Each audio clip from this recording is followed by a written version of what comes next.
हम लोग पुराने नियम के सर्वेक्षण के पहली क्लास के 5वें पार्ट में हैं। और अब हम लोगों का परिचय निर्गमन की किताब से होगा। ये शब्द स्वयं ही अ, परिभाषित या अनुवादित करता है कि ग्रीक में इसका क्या अर्थ है। इसका शाब्दिक अर्थ है बाहर जाना। और मेरे विचार से प्राय हम सभी लोग परिचित हैं इस शब्द से और इसका इस्तेमाल करते हैं। निर्गमन की किताब का शीर्षक यह है कि उद्धार के क्रम में आगे ले जाया जाना। और उत्पत्ति की किताब में, जिसे अभी हमने समाप्त किया, हमने व्यक्तिगत जीवनी को चिन्हित किया जिससे परमेश्वर ने व्यवहार किया और इन 2000 से ज़्यादा वर्षों में उन्हें इस्तेमाल किया। और अब निर्गमन की किताब में अब वह एक समूह से व्यवहार करना आरंभ करता है, इजरायली जाति या राष्ट्र से। और निर्गमन की पुस्तक का केंद्रीय विचार यह है, लहू के द्वारा छुटकारा या उद्धार है। यह एक ऐसी किताब है, यदि इसे हम समझ जाएं तो वास्तव में हमें उस जगह पर स्थिर करेगा जहां से हम पूरे वचन को समझ सकते हैं।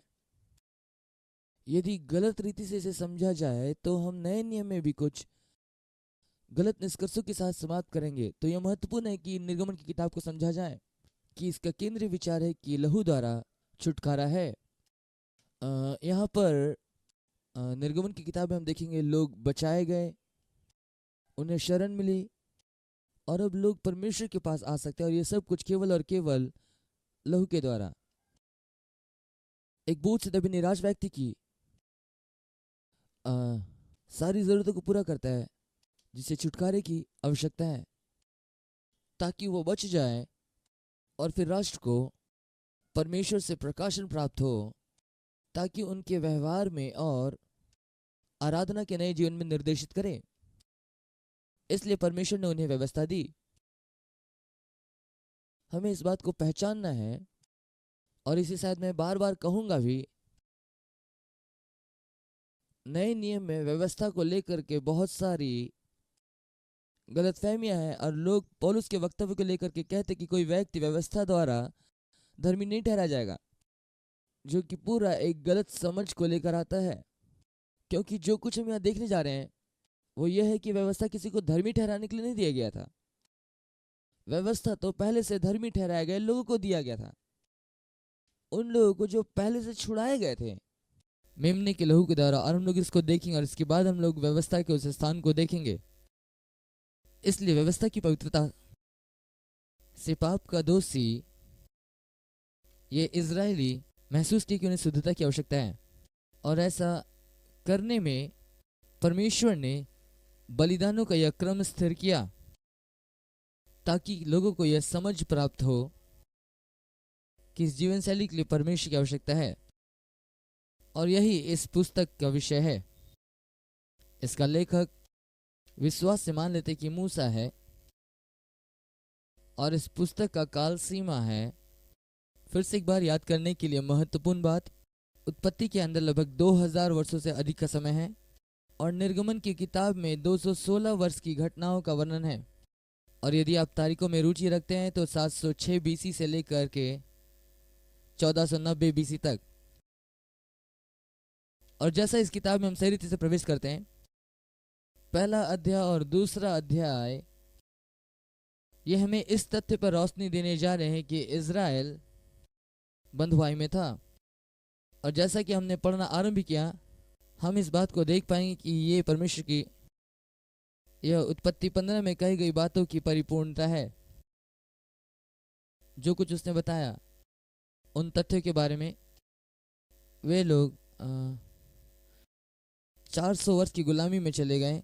400 वर्ष, और ये तो इसका आरंभ ही है। और हम यहाँ पढ़ते हैं पहले अध्याय के 17वें आयत में, और इजराइल के संतान फलवंत थे और बहुत आयत से बढ़ गए थे और बहुगुणित हो रहे थे, और वे लोग अत्यंत सामर्थ्य हो गए और इतना अधिक बढ़ गए कि सारा देश उनसे भर गया। मिस्र में एक नया राजा गद्दी पर बैठा जो यूसुफ को नहीं जानता था।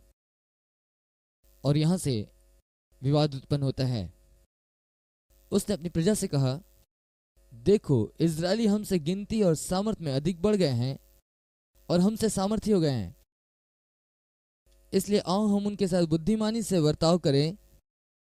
कहीं ऐसा ना हो कि जब वे बहुत बढ़ जाएं और यदि संग्राम का समय आ पड़े तो हमारे बैरियों से मिलकर हमसे लड़े और इस देश से निकल जाएं। इसलिए इसलिए उन्होंने उन पर बेगारी कराने वालों को नियुक्त किया कि वो उन पर भार डालें और उन्हें दुख दिया करे। और उन्होंने फिरौन के लिए पितोम और रमसेस नामक भंडार वाले नगर बनाए। पर ज्यों ज्यों उनको दुख देते गए त्यों त्यों वो बढ़ते और फैलते चले गए, इसलिए वे इजरायलियों से अत्यंत डर गए। तो भी मिस्र ने इस्राएलियों से कठोरता के साथ कार्रवाई की और उनके जिन को बुरा बना दिया कठिन सेवा से, और उनके जीवन को गारे, ईंट और खेती के भांति भांति के काम की कठिन सेवा से दुखी कर दिया। बहुत कठोरता का व्यवहार करते। और ये मात्र एक विवरण है कि उनकी स्थिति कितनी भयावह थी। और दूसरे अध्याय में देखेंगे और हम पढ़ते हैं, और लेवी के घराने का एक पुरुष, उसने एक लेवी वंश की स्त्री से विवाह कर लिया। वो स्त्री गर्भवती हुई और उसके एक पुत्र उत्पन्न हुआ, और यह देखकर कि बालक सुंदर है उसे 3 महीने तक छिपा करके रखा। अब यह हमें बता रहा है कि मूसा की माँ को परमेश्वर की ओर से समझ प्राप्त था कि यह बच्चा कुछ विशेष है, परमेश्वर की एक योजना है इस सुरक्षित बच्चे के जीवन से। और जरूरी है कि निर्गमन की किताब को पढ़ते समय से याद रखें। जब वह उसे छिपा ना सकी तब उसके लिए सरकंडे की एक टोकरी लेकर उस पर राल लगाई, चिकनी मिट्टी और राल लगाई, और उसमें बालक को रखकर नील नदी के किनारे कांसों के बीच छोड़ आई। तब बालक की बहन दूर खड़ी देख रही थी कि इसका क्या हाल होगा। तब फिरौन की बेटी नहाने के लिए नदी के किनारे पर आई। उसकी सखिया नदी के किनारे किनारे टहलने लगी। तब उसने कांसों के बीच टोकरी देकर अपनी दासी को उसे अपने पास लाने भेजा। जब उसने उसे खोल करके देखा तो एक रोता हुआ बालक है। तब उस पर उसे तरस आया। और उसने कहा, यह तो किसी इब्री का बालक होगा। तब बालक की बहन ने फिरौन की बेटी से कहा, क्या मैं जाकर इब्री स्त्रियों में से किसी धाई को तेरे पास बुला ले आऊं जो तेरे लिए बालक को दूध पिलाया करे? फिरौन की बेटी ने कहा, जा। तब लड़की जाकर बालक की माता को बुला ले आई। और फिरौन की बेटी ने उससे कहा, तू इस बालक को ले जाकर मेरे लिए दूध पिलाया कर और मैं तुझे मजदूरी दूंगी। तब वह स्त्री बालक को लेकर दूध पिलाने लगी। जब बालक कुछ बड़ा हुआ तब वह उसे फिरौन की बेटी के पास ले गई और वह उसका बेटा ठहरा, क्योंकि मैंने इसको जल में से निकाला है। मुख्य बात यह है, मूसा के लिए परमेश्वर के पास एक योजना थी।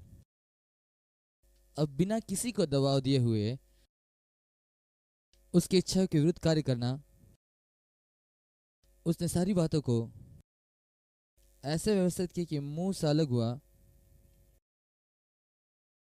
और वो फिरौन के घर में रखा गया और उसकी मां के द्वारा वो बढ़ाया गया। हम आश्चर्यचकित होकर के कह सकते हैं, यह कैसा इत्तेफाक है? या फिर हम यकीन कर ले कि परमेश्वर के पास उसके लिए एक योजना थी और यह परिस्थिति और वातावरण के बीच भी कार्य किया। जैसा यूसुफ के जीवन में हम देखते हैं कि उसकी मर्जी पृथ्वी पर पूरी हुई। फिरौन ने, मेरे कहने का मतलब, मूसा फिरौन का गोद लिया और बेटा बन गया। और इसे हमने अभी पढ़ा है। यहाँ पर एक महत्वपूर्ण घटना घटित होती है मूसा के जीवन में। ऐसा हुआ कि जब मूसा जवान हुआ और बाहर अपने भाई बंधुओं के पास जाकर उनके दुखों को देखने लगा, तब उसने देखा कि एक मिस्री जन है। वो जानता था कि वो फिरौन के घर का है, परंतु ये भी जानता था कि वो इजरायली है। वह इजरायली था, एक इब्री। वो कैसे इसे जाना? क्योंकि उसकी माँ ने उसे सिखाया। फिर से एक बार, इस कमरे में बैठा हुआ हर एक व्यक्ति अपनी नियति के साथ पैदा हुआ है। बाइबल बताती है कि उसके पास हमारे लिए एक योजना है। पृथ्वी की नींव रखे जाने से पहले ही उसने हम पर चित लगाया था और हम उसके चुने हुए हैं। और ये रोमी 8 में पहले ही सिद्ध कर दिया गया है, क्योंकि जिसे उसने पहले से जान लिया है उन्हें पहले से ठहराया भी है। नियति का यह मतलब नहीं कि कुछ होने वाला है, इसका मतलब यह कि कुछ योजनाबद्ध तरीके से होगा। उसके पास हमारे लिए योजना और स्थान दोनों है। हमारे लिए स्थान है, हमारे लिए योजना है। हमारे इस जीवन में कोई भी बाई चांस से नहीं है। हम सभी लोग नियति के साथ पैदा हुए हैं। और इस विषय का दुखद पहलू यह है कि क्योंकि हमारे पास परमेश्वर के वचन का सिद्धांत नहीं है, और नीचे इस पीढ़ी में बहुत सारे ऐसे हैं जो जानते भी नहीं कि वो यहाँ क्यों हैं। बहुत सारे लोग संसार में आए पर उनको पता ही नहीं वो यहाँ पर क्यों हैं। दुख की बात तो यह है कि बहुत से अभिभावक जानते नहीं कि हम क्यों हैं। मुझे नहीं पता कितनी दूर तक हम ऐसे चल सकते हैं, हम तो खो जाएंगे। और तथ्य है, परमेश्वर के पास हमारे लिए एक योजना है और पृथ्वी की नींव रखे जाने से पहले ही हम पे डाला गया है। हम परमेश्वर के द्वारा चुने गए लोग हैं और हमारे जीवन की एक नियति है। अब हम क्या देखते हैं कि मूसा के जीवन में उसकी माँ जब वो जन्म लेता है उसे एक समझ होती है, एक पहचान हो जाती है कि और एक प्रकाशन प्राप्त होता है कि मूसा वो बच्चा है जिसे परमेश्वर अपने लिए इस्तेमाल करेगा। क्या आप नहीं जानते वो प्रत्येक दिन उससे मिल रही है, वो उसे फिरौन के घर में पाल पोस करके बड़ा कर रही है और बता रही बेटा तेरी एक नीति है, फिरौन के घर में तेरा रहना ये तुम्हारे रहने का स्थान नहीं है और तुम्हारे लिए परमेश्वर की एक योजना है। परमेश्वर ने तुम्हारी नीति तय कर रखी है। और क्या आप जानते हैं वो शायद इस बात को कह रहे हो कि मैं इस तस्वीर को शायद पहचान नहीं पा रही हूँ अभी, लेकिन किसी ना किसी प्रकार से परमेश्वर लोगों की सहायता करने में तुम्हारा इस्तेमाल करेगा। इन सारी बात को वो उसके अंदर उंडेल रही थी। अब आप ध्यान दे, वो बाहर जाता है 11वें पद में, और बाहर अपने भाई के पास जाकर इन इजरायलियों के पास उनके दुखों पर दृष्टि करने लगा। तब उसने देखा कि मिस्री जन उसके इब्री भाई को मार रहा है। उसने इधर उधर देखा कि कोई है तो नहीं, और उस मिस्री को मार डाला और बालू में छिपा दिया, और बालू में उसे छुपा दिया। फिर दूसरे दिन बाहर जाकर उसने देखा कि 2 इब्री पुरुष आपस में मारपीट कर रहे हैं। उसने अपराधी से कहा, तू अपने भाई को क्यों मारता है? उसने कहा, किसने तुझे हम लोगों पर हाकिम ठहराया है? क्या तू हमें भी मारना चाहता जैसे उस मिस्री को मारा? तब मूसा यह सोचकर डर गया, निश्चय वो बात खुल गई है। जब फिरौन ने यह बात सुनी तब मूसा को घात करने की युक्ति की। तब मूसा फिरौन के सामने से भागा और मिद्यान देश में जाकर रहने लगा। वहां वो कुएं के पास बैठ गया। इसलिए हमें यहाँ इस बात को पहचानने की आवश्यकता है। फिर से एक बार हम उसी वक्तव्य में आ गए जो पिछले सेशन में हमने सीखा और अन्य पार्ट में सीखा। निश्चय परमेश्वर के पास हमारे लिए योजना है, लेकिन नियत समय भी है उस योजना के लिए। और तब क्या होता है जब हम परमेश्वर के समय से आगे होकर के चलते हैं? मूसा के पास उत्साह था। यह उसके नियति की वजह से था जो उसकी माँ ने उसके अंदर डाला था कि वह परमेश्वर के लिए इस्तेमाल होगा, ताकि वह इन इजरायलियों को जो उसकी प्रजा है मिस्र से बाहर निकाले। उसके पास पहले से दर्शन था, लेकिन परमेश्वर के समय का इंतजार करने के बजाय वो खुद से करने का प्रयास करता है। उस इब्री को बचाने के चक्कर में उस मिस्री को मार दिया। अब मैं इसे बाद में भी कह सकता हूँ अगले लेसन में, लेकिन इसी घड़ी में कहना चाहूंगा। हम देखते हैं कि उसका उत्साह यह तो सही है। रोमी के पत्र में लिखा गया लोगों में उत्साह तो है पर ज्ञान नहीं है। और यही बात हम आपको बताना चाहते हैं कि हमें जरूरी कि हम परमेश्वर के लिए उत्साहित तो बने, लेकिन साथ ही साथ हम ज्ञान रखें परमेश्वर के समय का और परमेश्वर के काम करने की नीति को भी जानना है। और इसलिए हम यहाँ देखते हैं कि मूसा अपनी देह के सामर्थ्य में या अपनी स्वयं की इच्छा शक्ति से एक मिस्री को मारकर उसको सही रीति से दफना भी नहीं पाया। यहाँ पर हम लोग कुछ अध्याय को देखेंगे और इसके साथ ही साथ हम लोग परमेश्वर के समय तालिका को देखेंगे जिसने पूरे सेना को दफना दिया। क्या भिन्नता है?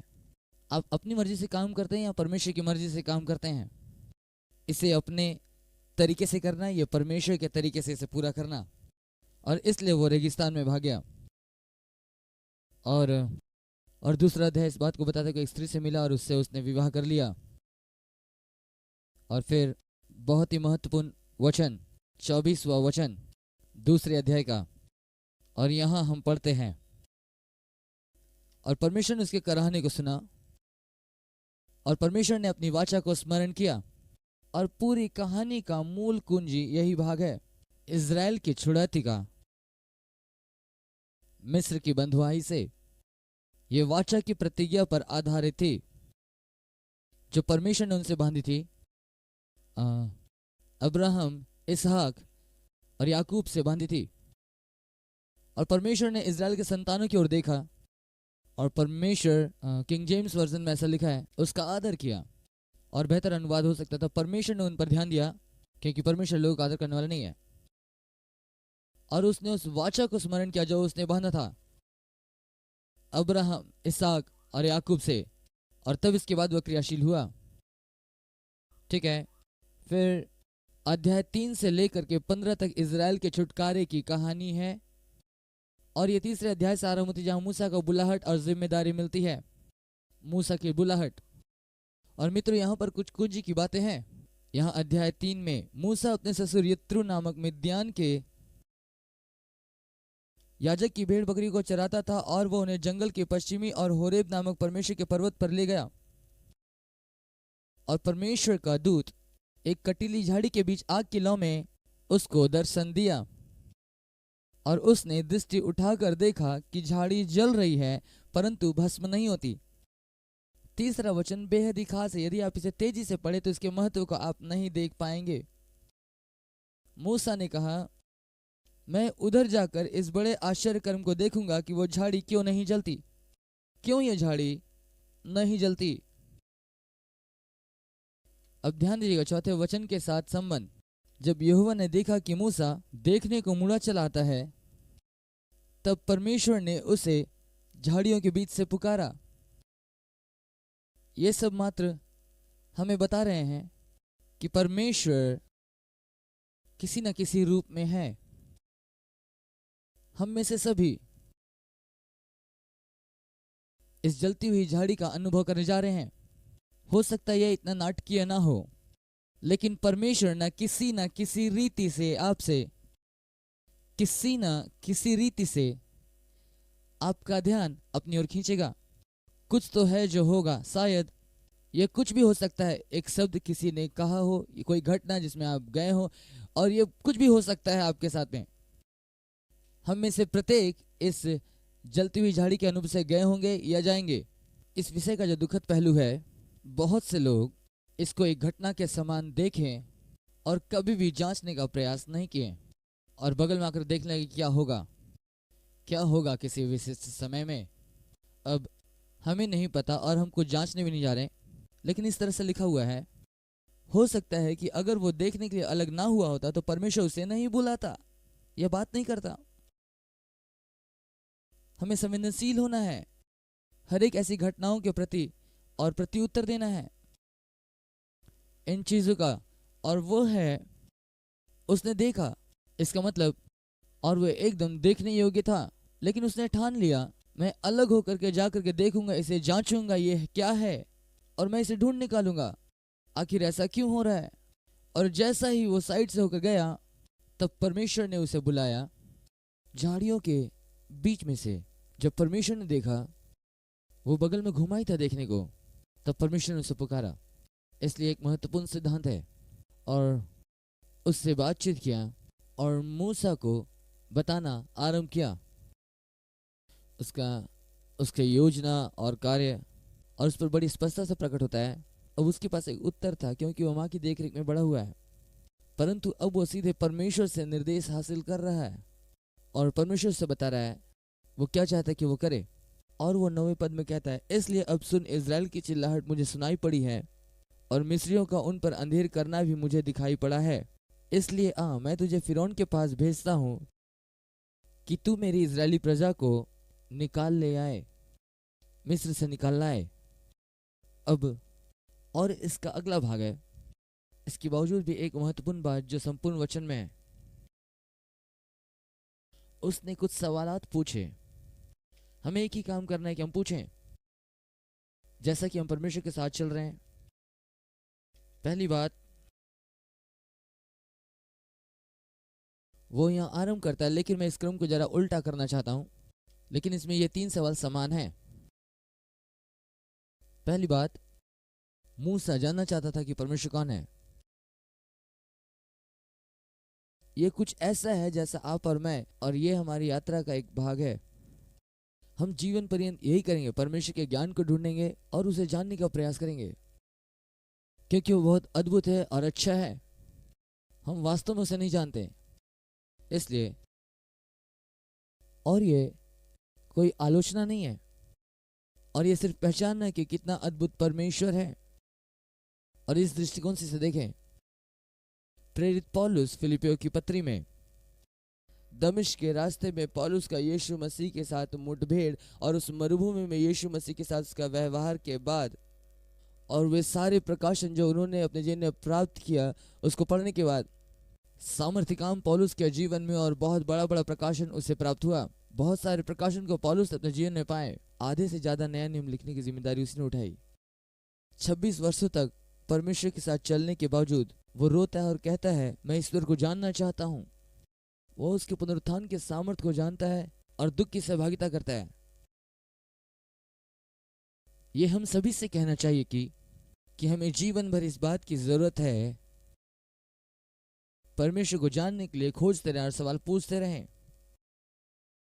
परमेश्वर को जानने के लिए, और हमारे पास ये सवाल है जिसे हमें अपने आप से लगातार पूछते रहना चाहिए कि प्रभु तू कौन है। लगातार अपने आप को आप मुझ पर प्रकट कीजिए। मैं आपको आपकी परिपूर्णता में जानना चाहता हूँ।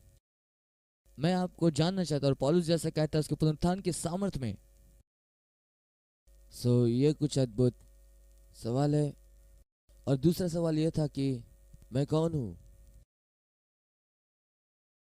मैं कौन हूँ जो तू मुझे बुलाए।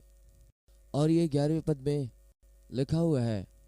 और 11वें पद में लिखा है, मूसा कहता है, मैं कौन हूँ कि फिरौन के पास जाऊं और इजरायलियों को मिस्र से निकाल लाऊं। आप महसूस करें, आपको और मुझे भी ये सवाल पूछने की जरूरत है, जैसे हम परमेश्वर की उपस्थिति में चल रहे हैं। मैं कौन हूँ। और आप जानते हैं क्या, और हम लोग इस बात को पाएंगे कि परमेश्वर के अनुग्रह से प्रेरित पौलुस का भी यही प्रत्युत्तर था, मैं जो कुछ भी हूँ परमेश्वर के अनुग्रह से हूँ। हम वो बनते जाते हैं जो परमेश्वर चाहता है कि हम बने।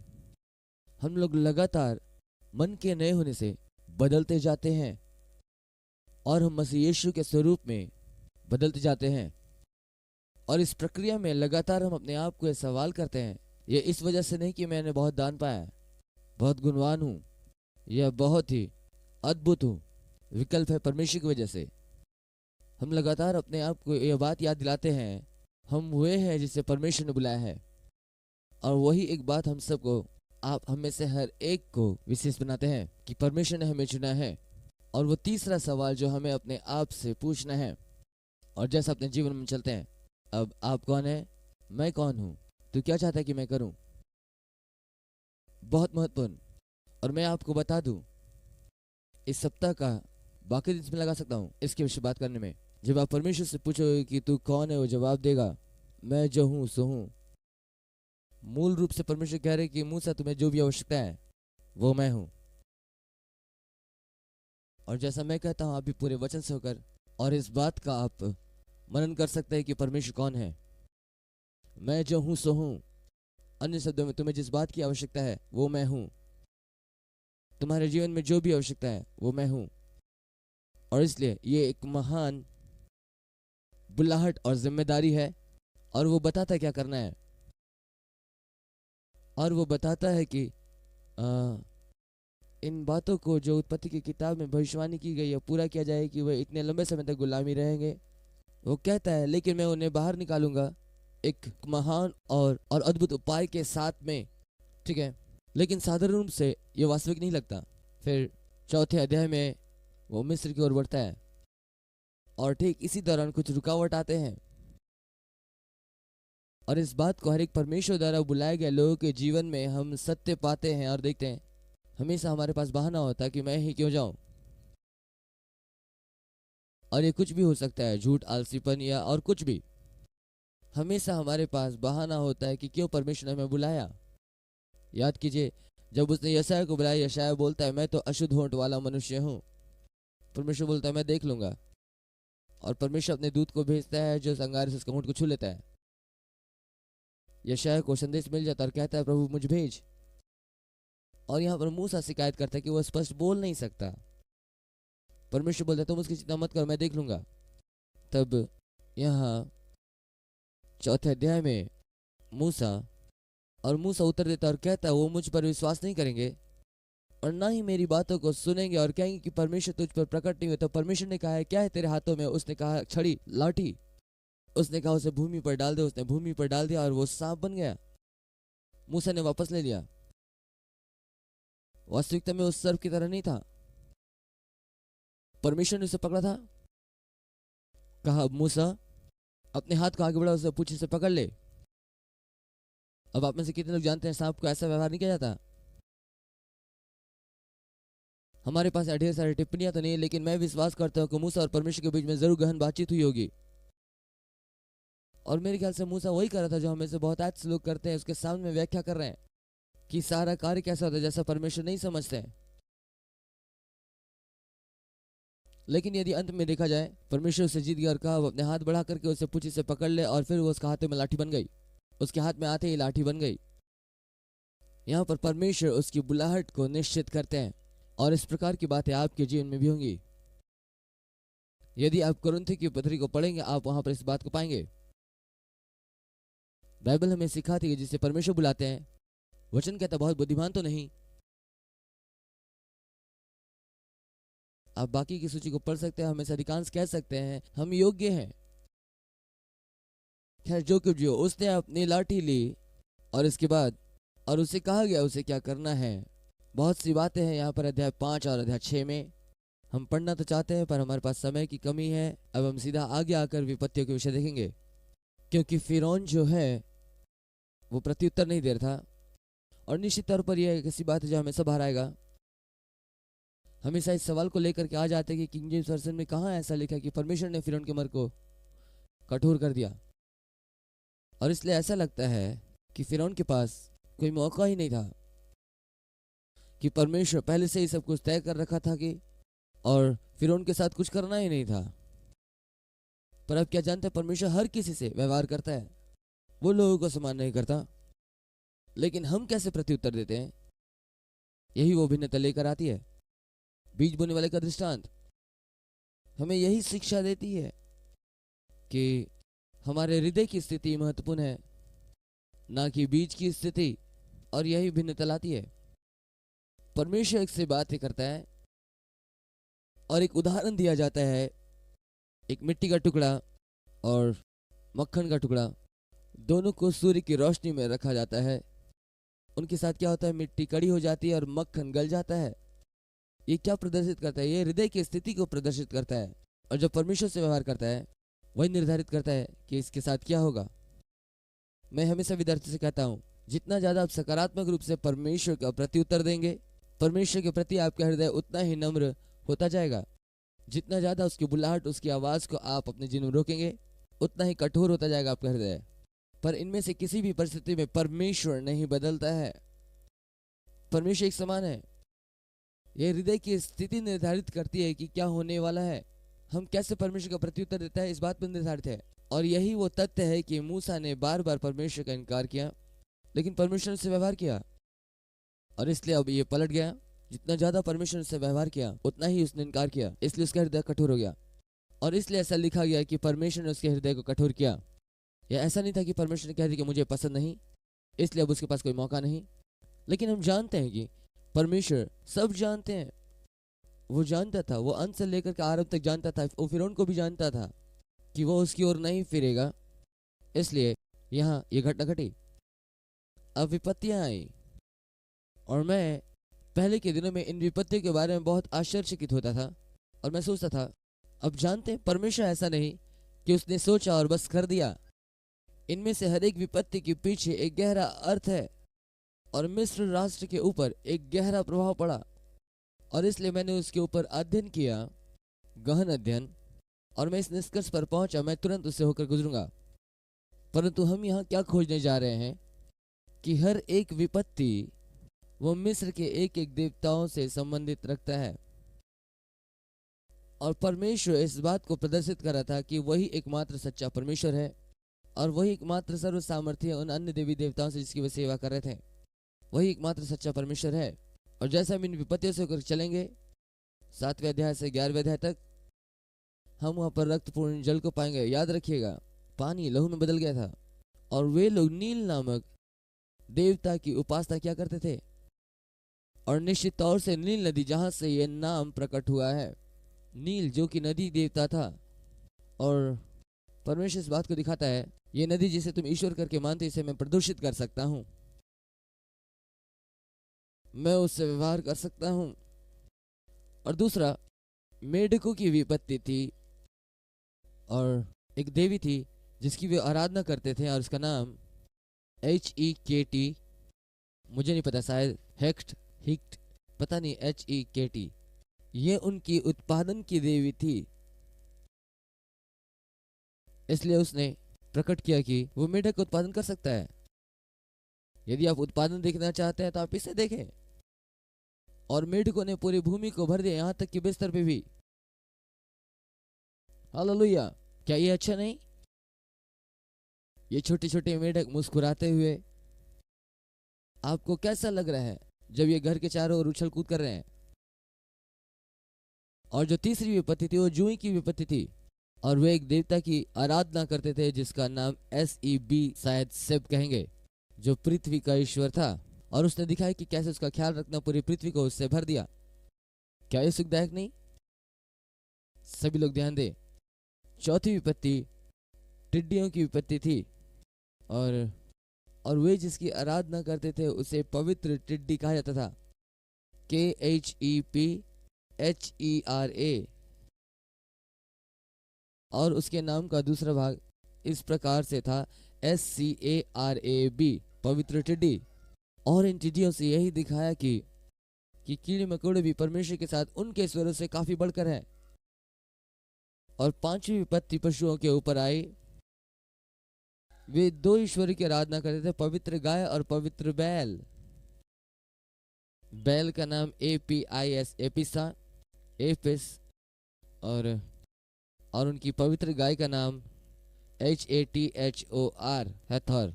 और परमेश्वर ने कहा, देखो मैं तुम्हारे पशुओं के देवता से क्या करता हूं, और उनके ऊपर विपत्ति भेजी। और छठी विपत्ति थी फोड़े। ये सच में बहुत ही रोचक है। ये शरीर को प्रभावित किया। उनका एक ईश्वर था जिसका नाम TYPHON। वे उसे दुष्ट की आंख बुलाते थे। हालेलुया! ऐसे ईश्वर वहां पूजे जाते थे।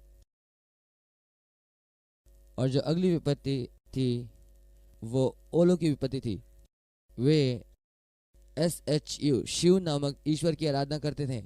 वो वातावरण का ईश्वर था और परमेश्वर ने दिखाया कि वो उससे व्यवहार कर सकता है। तब इसके बाद और जो अगली विपत्ति थी वो टिड्डियों की विपत्ति थी। और फिर से एक बार ये एक ईश्वर जिसका नाम SERAPIS, मैं अनुमान लगाता हूँ शायद रैपिस, ये ईश्वर उनको टिड्डियों से बचाने के लिए था।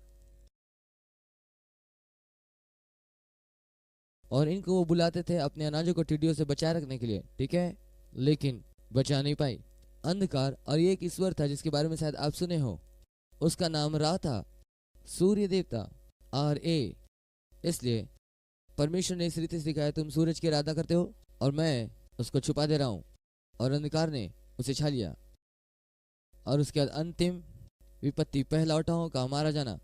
वे अपने जीवन देवता की पूजा करते, उसका नाम PTAH था। और परमेश्वर ने इस बात को दिखाया कि वो उनके ईश्वर से ज्यादा सामर्थी है पहलौठों की मृत्यु की विपत्ति के द्वारा। इसलिए हर एक विपत्ति जो उनके ऊपर भेजी गई वो उनके झूठे ईश्वरों से व्यवहार करने के लिए, और इस बात को दिखाया कि हमारा परमेश्वर सामर्थी है। अध्याय 12 जो बहुत ही महत्वपूर्ण है, पूरे शास्त्र में यह बेहद खास अध्याय है, और यह परिचय है फसह के मेमने का और फसह के भोज का। और निश्चित तौर पर हम इसमें से होकर जाएंगे और देखेंगे कि ये निर्गमन में आरंभ हुआ और कैसे इज़राइल के संतान छुड़ाए गए। यह एक प्रतीक है, हम इस्तेमाल कर सकते हैं शब्द उद्धार का। और यह उस मेमने के बलिदान के कारण, वो मेमना जो वध किया गया और उसका लहू जो लगाया गया, और जैसा बताया गया था कि उस लहू को लेकर के द्वार के चौखटों पर, उसको दोनों अलंगों पर लगाना, और जैसा उसने कहा जब मैं लहू देखूंगा मैं तुमको पार कर दूंगा, मेरा न्याय तुम पर से पार हो जाएगा। निश्चित तौर पर यह यीशु मसीह की ही तस्वीर है। प्रेरित पौलुस इस बात को कहता है कि मसीह हमारा फसह का मेमना है जो हमारे लिए बलिदान हुआ। जो निर्देश हमें यहाँ दिए गए हैं उससे हम देख सकते हैं कि फसह में जो व्याख्या किया गया है, पहली बात लहू लगाना है, और दूसरी बात बताई गई कि मेमने को खाना है, और इस रीति से इसे मनाना है। और जब हम नए नियम में आते हैं और यीशु कहते हैं, और फिर से एक बार मैं तुम्हारे साथ यह फसह खाना चाहता हूं, इससे पहले कि यह वास्तविकता में आए। क्या आप याद करते हैं यीशु के क्रूस पे जाने से पहले वो अपने चेलों के साथ फसह का भोज खाया, और उसने उन्हें प्रकाशन दिया और बताया कि वह लहू प्रतीक या छाया है। प्रभु भोज में जिस दाखरस का इस्तेमाल करते हैं वो यीशु के लहू का प्रतीक है, जो हमारे लिए बहा, जो संसार के पापों से व्यवहार करता है। और वो कहता है यह फसह जो तुम इतने वर्षों से मनाते आ रहे हो ये समाप्त हो जाएगा, और जब तुम अगली बार इसे करोगे वो तथ्य के बाद होगा, और तुम उस लहू को लोगे और उसे मेरे लहू में पहचानोगे जो तुम्हारे लिए बहा कि वो वाचा स्थापित किया जाए। और जब कभी तुम इसमें से पीते हो तो ये स्मरण करना, यह वो लहू है जिससे तुम्हें छुटकारा मिली है। ये वो लहू है जिसने तुम्हें परमेश्वर के साथ फिर से मेल मिलाप कराया। यह वो लहू है जो तुम्हारे अपराधों से व्यवहार करता है, और हर मनुष्य के अपराधों से व्यवहार करता है। और वो कहता है जब कभी तुम इसे लो, जब कभी तुम पीते हो इसे मेरी याद भी किया करो। और उसके बाद वो कहता है जब तुम ये रोटी लेते हो, और मैं चाहता कि तुम पहचानो ये मेरी देह है जो तुम्हारे लिए तोड़ा गया, और उस तोड़े हुए शरीर से तुम्हें चंगाई अब से लेकर सदा के लिए उपलब्ध होता है। इसलिए जो कुछ आप यहाँ पर कर रहे हैं उससे पहचाने, लहू का लगाया जाना, मेमने का खाया जाना। अब ध्यान दे, जब हम इसे होके गुजरेंगे तो हम इस बात को देखेंगे। यहाँ वे लोग थे जो 430 साल से गुलामी में थे। हमने यहाँ पहले अध्याय में पढ़ा वहां मिस्री लोग कितने कठोर और निर्दयी थे, और ये बताया गया कि लगभग 30 लाख यहूदी वहां थे। उस समय वे लोग इज़राइल में रह रहे थे, और वे, अब संख्या की बात यदि की जाए तो किसने अनुसंधान किया कि वहां पर 10 लाख लोग थे कि 30 लाख लोग थे? आप जा करके ढूंढ सकते हैं। अधिकांश लोग इसमें सहमत है कि 30 लाख लोग थे। आप कहीं ना कहीं जरूर सोच रहे होंगे ये 30 लाख की आबादी कैसे इतने कठिन परिस्थितियों में रह सकती है? जरूर वहां पर कोई बीमार होगा। आप सोच रहे होंगे वहां एक तो कमजोर व्यक्ति होगा। बाइबल इस बात को बताती जब वे लोग मिस्र से निकले उसमें से कोई भी दुर्बल और कमजोर व्यक्ति नहीं थे। मैं विश्वास करता हूं ये क्रूस के चित्र का चित्रण है जो कलवरी पर घटित हुआ। उसके लहू के द्वारा हर एक पाप, चाहे वो हम कभी भी क्यों ना किए हो, उसे व्यवहार किया गया, और उस मेमने को खाने के द्वारा हर एक दुर्बलता के लिए कीमत चुकाई गई, और उसके कोड़े खाने से हम चंगे हुए। और यहाँ यीशु मसीह ने उस फसह को प्रभु भोज में बदल दिया, जिसके विषय में कहा गया कि हम उसका पालन करें जब तक वो लौट कर ना आए। लेकिन प्राय लोग प्रभु भोज को बहुत हल्के में लेते हैं। बहुत सारी कलीसिया इसे अंतिम 5 मिनट में पूरा कर लेती है, लोगों को चीजें बांट देते हैं और सभी एक लय में जाते हैं। इसके बाद में आपको पता महत्वपूर्ण बात क्या है? इस वजह से अधिकांश लोग प्रभु भोज का लाभ नहीं ले पाते हैं, क्योंकि वे लोग विश्वास से ग्रहण नहीं कर रहे हैं, क्योंकि वे बस एक धार्मिक विधि को पूरा कर रहे हैं। परंतु यीशु इस बात का प्रयास करता है कि हम इस बात को देखें। जब हम फसह के पर्व को देखते हैं तब महसूस करते हैं कि ये कितना महत्वपूर्ण है और हमें कैसे इसको देखना है। हम इसे पूरा आदर दें। जब हम यीशु के देह और उसके लहू का आदर करेंगे तब ना सिर्फ हम आत्मिक चंगाई पाएंगे, लेकिन भौतिक चंगाई भी प्राप्त करेंगे। और इसके साथ ही जब ये लोग मिस्र छोड़े, ये गुलाम अब धनी हो गए। और इसे हम यीशु के छुटकारे के कार्य में भी हम देख पाते हैं। वो स्वयं कंगाल बना, उसके कंगाल होने से हम धनी हो जाएं। ये सब यीशु की तस्वीर है उस कलवरी क्रूस पर। और 13वें अध्याय में वो निकल जाते हैं। मैं चाहता हूं कि आपको गहरी अध्ययन में लेकर चलूं, लेकिन मेरे हिसाब से आपको संपूर्ण रूपरेखा मिल गया होगा। वे मिस्र से निकलते हैं और उसके बाद 14 अध्याय, वाह, अब ये लोग बाहर निकल गए अपनी यात्रा में। 15वां अध्याय, अध्याय 14 और अध्याय 15 में हम देखते हैं कि वे लोग लाल समुद्र से पार होते हैं। और इन अध्यायों में अपने आप को शून्य बना लें।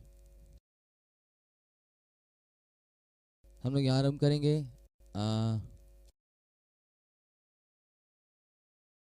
हम लोग आरंभ करेंगे अध्याय 14। कैसे वे लोग मिस्र छोड़े, उनका जाना।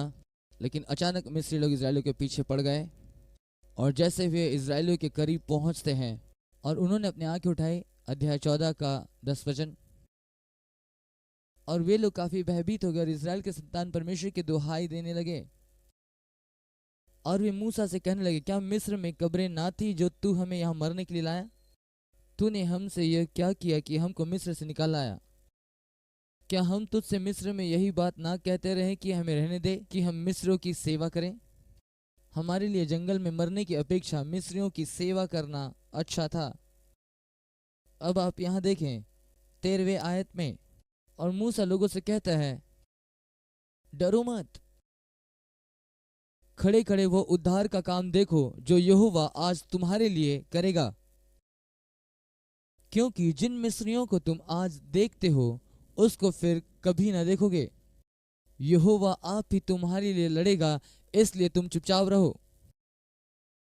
ये सुनने में तो मूसा के लिए अच्छा लग रहा है, लेकिन वचन 14 और वचन 15 के दरमियान कुछ होता है। कुछ यहाँ होता है। यहाँ पर लोगों के सामने खड़े होकर के वो ऊंचे शब्दों से घोषणा करता है कि परमेश्वर क्या उनके लिए करने जा रहा है। लेकिन इन दो वचनों के बीच में कुछ होता है। उसे चट्टानों के पीछे जाकर छिप जाना चाहिए और कहना चाहिए, प्रभु हम क्या करने जा रहे हैं?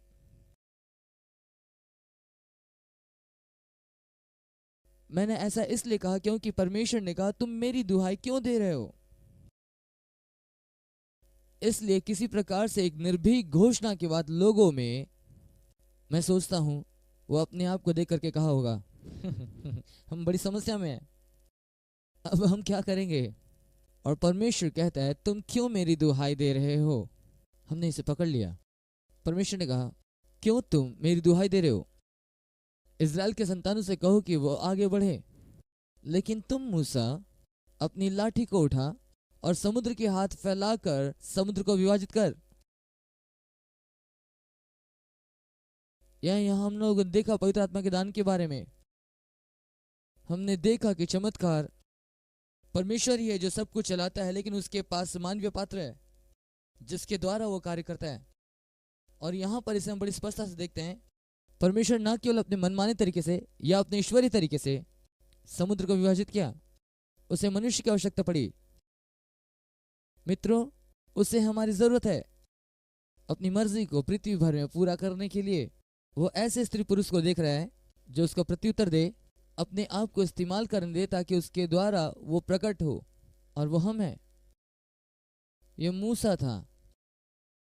उसने मूसा से कहा कि अपना कदम बढ़ाए और पानी को विभाजित करे। हम जानते हैं ये मूसा की अपनी काबिलियत नहीं थी, लेकिन चूंकि वो परमेश्वर का आज्ञाकारी था, इस वजह से हुआ। हमने इस अद्भुत चमत्कार को देखा जैसे ही उसने अपनी लाठी उठाई, और तब इसके बाद वो बादल के खंबे और आग के खंबे के बारे में बताता है, और हम जानते हैं ये सब वहां पर घटित हुआ। अब इसके विषय में आप विचार करें। मुझे नहीं पता ये कितना लंबा था। मेरे मेरे कहने का मतलब ये है कि हम जल्दी इसे पढ़ लेते हैं इस वचन को, लेकिन हमें सोचने की आवश्यकता है। कितना लंबा? ठीक है, आप ही देखो आपको कितना समय लगता है ब्रेक रूम तक जाने में।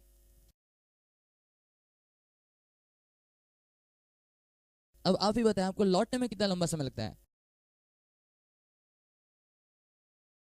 ये तो बिल्लियों के झुंड के समान है। और आपके साथ 30 लाख लोग हैं उस पार पान होने के लिए। और आपको पता है, हम लोगों ने बहुत ही अच्छी बात को ध्यान दिया है यहाँ पे। हाँ, यहाँ ये तो नहीं बताया कि पानी कितनी दूरी तक थी, लेकिन आप में से प्राय सभी लोग जानते हैं यदि पानी बाहर निकाली जाए तो आपके नीचे की जमीन कैसी होगी, कीचड़ भरा। तब बहुत सारी चीजें यहाँ होंगी। और फिर जिस क्षण जब फिरौन की सेना यहाँ उतरना शुरू की और ये मिट्टी में बदलना शुरू हुआ और रथ के पहिए फंसना आरंभ किए और फिर पानी ने उन्हें ढांप लिया।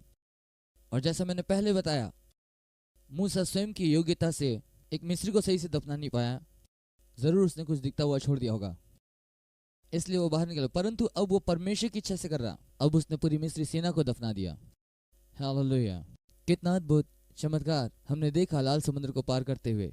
अब मुझे ये बताने ही पड़ेंगे, क्योंकि यहाँ इन दो घटनाओं में फसह का पर्व और लाल सागर का पार किया जाना, हमारे पास दो मजबूत नए नियम की कलीसियाएं शिक्षा, जिसका आज के कलीसियाई जगत में अधिकांश से दुरुपयोग होता है। और वो दो बातें हैं, प्रभु भोज और पानी का बपतिस्मा। बाइबल हमें बताती है, पौलुस भी कुरिन्थी की पत्री का हवाला देता है।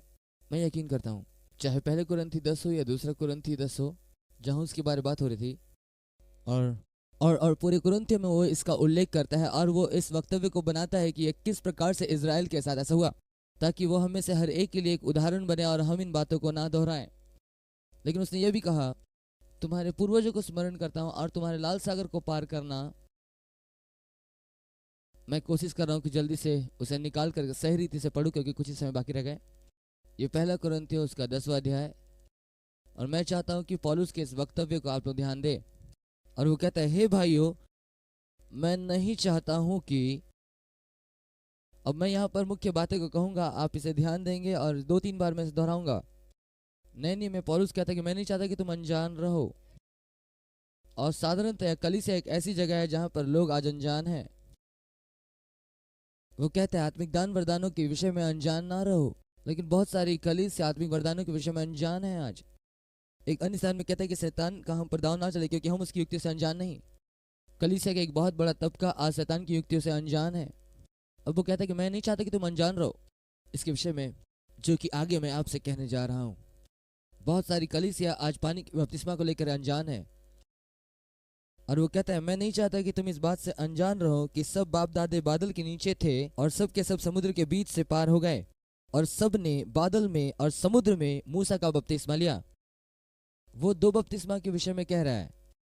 इब्रानी की पत्री मूलभूत विषयों पर बातें कर रही है, आधारभूत बातें जो सभी विश्वासियों में होने की आवश्यकता है। और ये आरंभ होता परमेश्वर के प्रति विश्वास, मरे हुए कामों से मन फिराना, बपतिस्मों का सिद्धांत। यहाँ पर वो दो बपतिस्मा का जिक्र करता है और अधिकांश चर्च आज इससे अनजान है। पहली बात, बादल पवित्र आत्मा का प्रतीक या रूपक है। और जब हम निर्गमन की किताब से होकर के गुजरते हैं तब देखते हैं बादल लिखा है, जब बादल चलती थी वो चलते थे, जब बादल रुकता था वे लोग रुकते थे। ये पवित्र आत्मा का प्रतीक है। सभी लोग आकाश के नीचे बपतिस्मा लिए, तो हम समझते हैं ये पवित्र आत्मा का बपतिस्मा है। और तब कहता है वो समुद्र के बीच बपतिस्मा लिया, और ये पानी के बपतिस्मे के विषय कह रहा है। और वो कह रहा है आज के समय में बहुत सारी कलीसिया इन दो बपतिस्मा के विषय में अनजान है। निश्चित रूप से हम थोड़ा ज्ञान प्राप्त कर रहे हैं पवित्र आत्मा के बपतिस्मा के विषय, लेकिन अब भी पानी के बपतिस्मा के विषय में हम अनजान हैं। और ये मुझे अगले सत्र में करना हो, क्योंकि अब हमारे पास समय नहीं बचा।